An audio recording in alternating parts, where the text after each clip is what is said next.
Apparently, she's Botox curious. She's into Pokemon porn.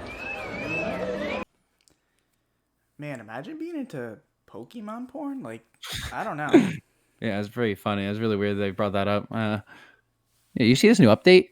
This new Discord update. You can like change your background. That's pretty Oh crazy. shit, that's cool. Let Look me at see green it. screen effect. Look Yeah, at. let me check it out. Oh, look at. Okay, It's like, that's kind of got cool. new setup, boys. New setup. New setup. That's pretty dope, actually. Oh, you can do pictures from your camera roll. Oh, Yeah. yep. Oh my lord. Oh no. Ah! Guys, what? What is up, guys? Welcome back to another episode of Super Horror Talk. My name is Mark. And I'm Johnny. And we just got done watching the first episode of the new TV series on Sci-Fi Channel of Chucky. So basically, to start off, I would say this kind of show, the first episode, I really like the whole feel of it. I really like the whole look. Chucky looks great. It kind of reminds me of the Child's Play 2 Chucky, but I'd say even a little bit better.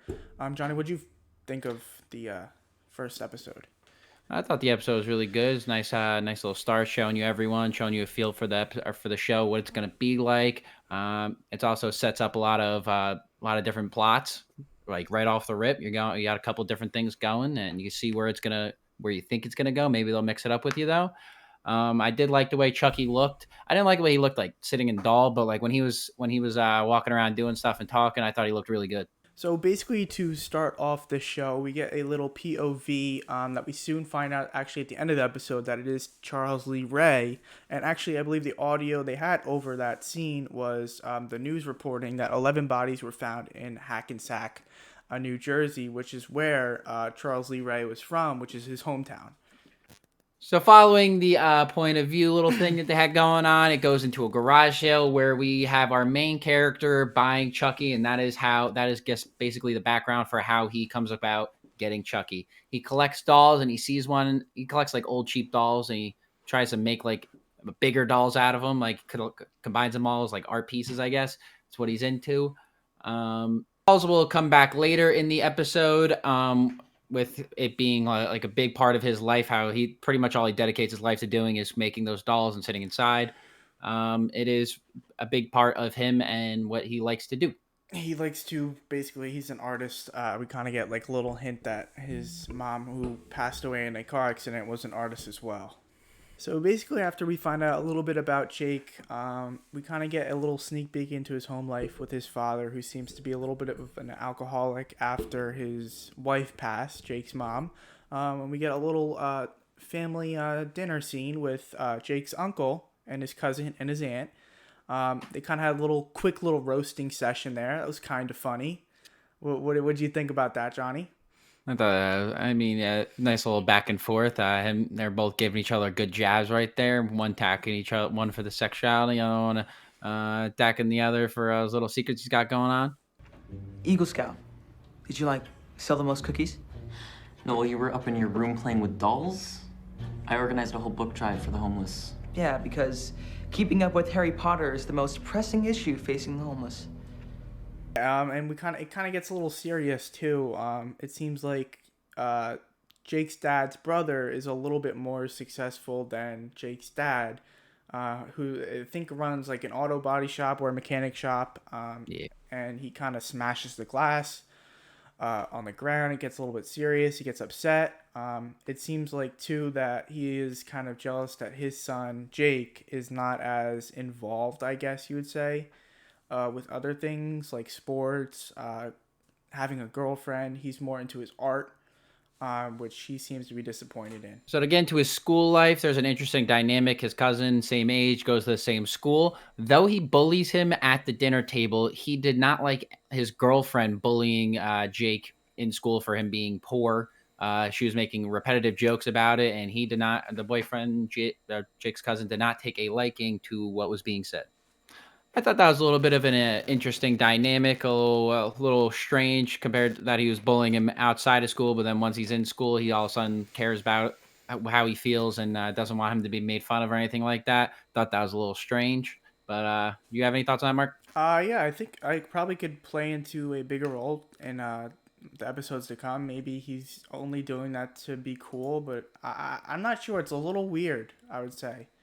So after the scene with the little family cousin dinner episode that happened, we see that the dad went upstairs and absolutely smashed the frick out of Jake's sculptures, and Jake was just heartbroken. But he did seem to find Chucky, who was underneath the bed, so he kept him away from his dad to make sure he didn't get smashed. And he also found out that the Chucky doll was worth $1,500. So that's kind of how we get into Jake bringing Chucky to school, which is kind of weird at first. But I guess he was just trying to keep it safe before he got rid of it. So following that, it cuts to him in class. He's in biology class, it looks like. They're dissecting frogs, and he says that he doesn't like blood. He makes the first decision. Blood comes pouring out the son of a gun. The frog is absolutely gushing blood, and he turns away. And by the time he looks back, it appears that Chucky sliced and diced the heck out of that little frog, and his entire organs were out, and there was a knife through it. Threw him off. He was terrified. That's when he's starting to realize something's up. That was really strange to have happen.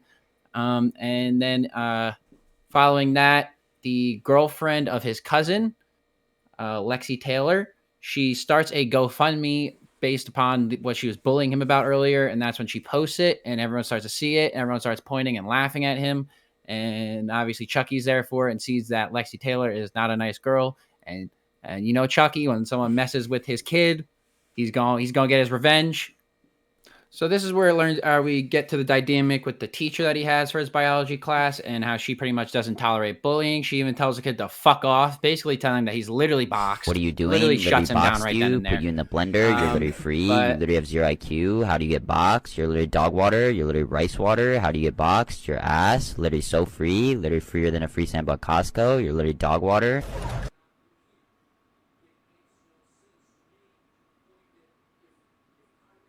So after that, we find out the teacher tells the kid that he's boxed and he should shut up and mind his own business. Jake asks the teacher if she can hold the doll until he finds someone to buy the doll from him. And we find out that she calls for Lexi to stay after class to take down that GoFundMe post making fun of Jake. And then she leaves the doll and Lexi in there because she went out to go grab another teacher, and I was really hoping that Chucky would just stab her up, but I kind of knew it wasn't going to happen right away. But I was just really hoping for it because I don't know, she just angers me. We see that Chucky is moving around and he is getting a little bit active. We get a little character development with the main character, who is gay in the that's kind of set in the modern time. And we see that he has a crush Devin, he has his own podcast called The Hack and Slash, about, I guess, some of the killings around their hometown, and he secretly has a crush on him, and they kind of talk, but Jake gets a little bit upset when Devin asks to go on his podcast to talk about bullying, because he feels like, oh, what, you only want me because I'm a loser? Jake gets invited to the talent show to watch Devin perform, and being he has a crush on him, he obviously goes still regardless. And while in the crowd right after Devin performs, Lexi starts pointing him out of the crowd. She's making jokes with everyone, but then she singles him out and proceeds to almost bully him out and expose him for being gay. But right before she's about to say it, Chucky chimes out from right behind Jake and pretty much talks to him, and then he whispers in his ear telling him to follow his instructions, and Jake brings Chucky onto stage, which is a shock to everyone. And then Chucky, being his revengeful self, trying to get Lexi for what she was about to do to him, and also for the bullying earlier, she starts exposing her, goes through her phone because she dropped it while they were in the room together, and pretty much goes through her history, goes through all of her texts, exposes her for cheating on her boyfriend, says that she watches Pokemon porn, says that she Googles why her farts smell good, just pretty much exposing her, making a joke of her. And then he starts moving on to the crowd and starts making fun of people in there, but it's pretty much showing that Chucky does not care, no holds barred, and he is getting revenge for Jake, for everyone bullying him and treating him like a loser. So after the talent show fiasco, Jake comes home and the dad isn't too happy. He got a phone call from the teacher saying he's suspended. They kind of got into a little fight. It seemed like he was drinking. So the dad kind of like hits him and he throws him against a wall. And Jake said, "You only hate me or whatever because I'm gay." And the dad was like, "Don't you ever say that," kind of thing. And he got all mad. Jake went to his room. The power went out. And then that's when Chucky kind of said, "You know, this is it. This is my first attack." Jake's dad goes down to the basement to go flip the power switches back on the breaker. And while he's down there, Chucky appears at his feet and vomits what looks like battery acid. No, it was the alcohol from the father's. Oh whiskey. yeah, he drank his handle of whiskey. That's what it was. Yeah. He drank. So, but there was an open wire right next to him. So it then proceeds to electrocute his father, killing him very brutally, very harshly. And then Jake comes downstairs after all the lights are flickering because of the electrocution going on, and just sees his father being murdered by Chucky.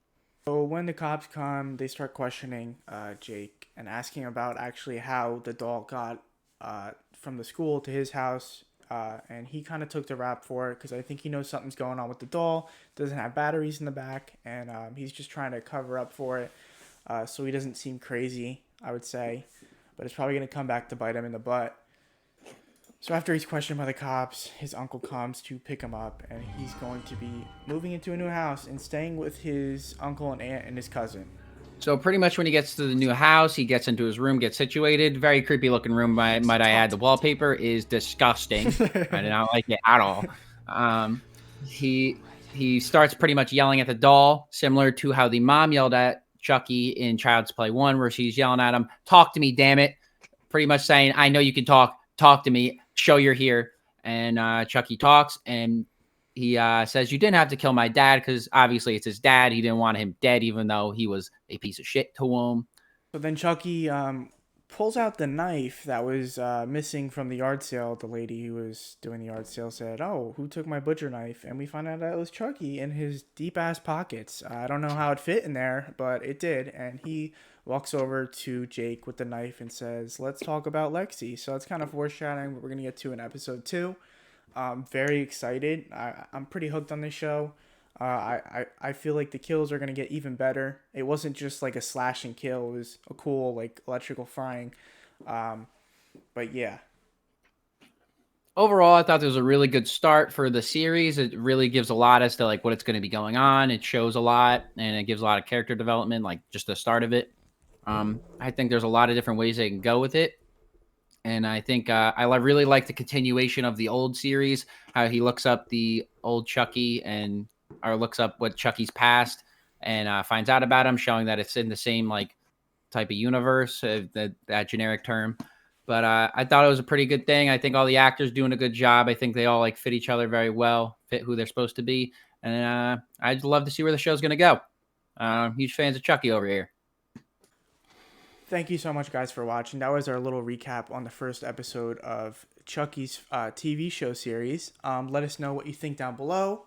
Give us a like. Leave a comment. Follow us on all social media. Link down below as well. TikTok, Instagram, Twitter.